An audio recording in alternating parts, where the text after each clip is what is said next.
The Crystal Krug, a one-man show. Opening, a game of chess. You know, in our line of work, we often deal with impulsive crimes. Someone loses their temper, gives in to emotion, and within an hour, we already know the suspect's name. But the Crystal Krug case was nothing like that. This was a cold, calculated duel. One where the criminal believed he was a grandmaster and we were nothing more than pawns. It all began as what looked like a carefully planned attack. Crystal Krug, a 43-year-old mother of three, was found dead in her own garage.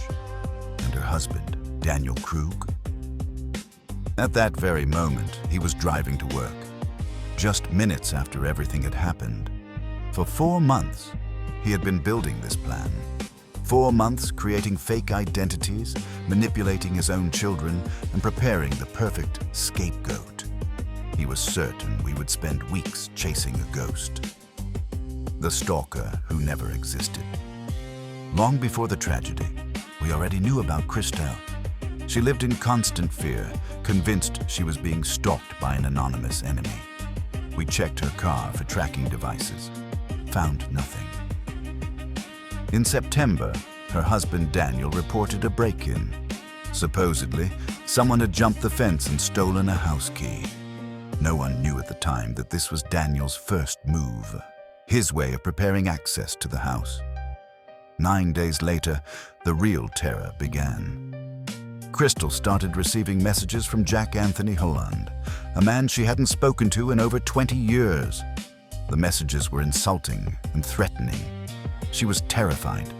She installed security cameras, bought dash cams, and kept a detailed stalker journal. Things escalated when Anthony sent her a photo of Daniel at work. Now the threat seemed to loom over the entire family. The day of the incident. The trap closes. In early December, the stalker sent a message meant to lull Crystal into a false sense of security. "I can't come see you anymore." It was a ruse.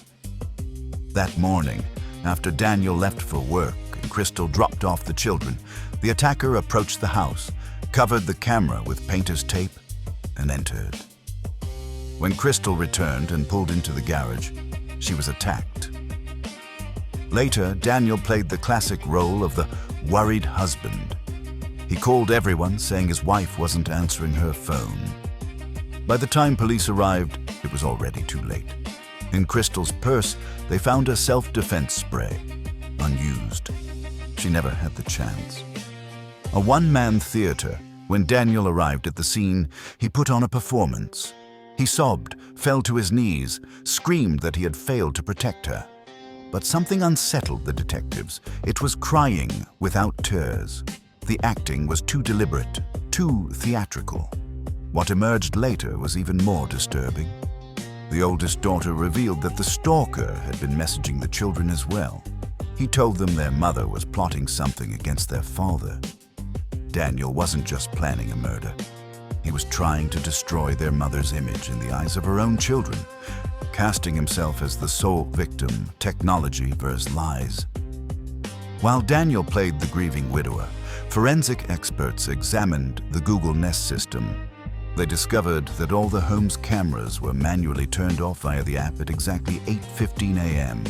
and turned back on at 10:15 a.m. Access to the system belonged to only 2 people, the spouses. At the same time, police located the real Anthony Holland in another state. At the moment of the murder, he was hundreds of miles away, confirmed by receipts and surveillance footage. The stalker narrative began to collapse. Masks off. During interrogation, investigators presented Daniel with the evidence. First, IP addresses. The messages from the stalker were sent from the network at Daniel's workplace. Second, Holland's airtight alibi. Daniel's face changed instantly. The mask of the grieving husband vanished, replaced by icy indifference. Before asking for a lawyer, he uttered a phrase that amounted to a tacit confession. Crystal had asked him directly, just before her death, whether he was behind everything. She had figured it out. Finale and Verdict Digital Forensics sealed the case. The burner phones used for threats were purchased with Daniel's gift card, and their geolocation data always matched the movements of his primary phone. Investigators also uncovered his search history, queries about how to incapacitate a person with a single blow. In April 2025, Daniel Krug was sentenced to life in prison without the possibility of parole. He wanted absolute control. Instead, he destroyed his own life and the lives of those closest to him. This was a story of cold, calculated evil, hidden behind the mask of a caring husband.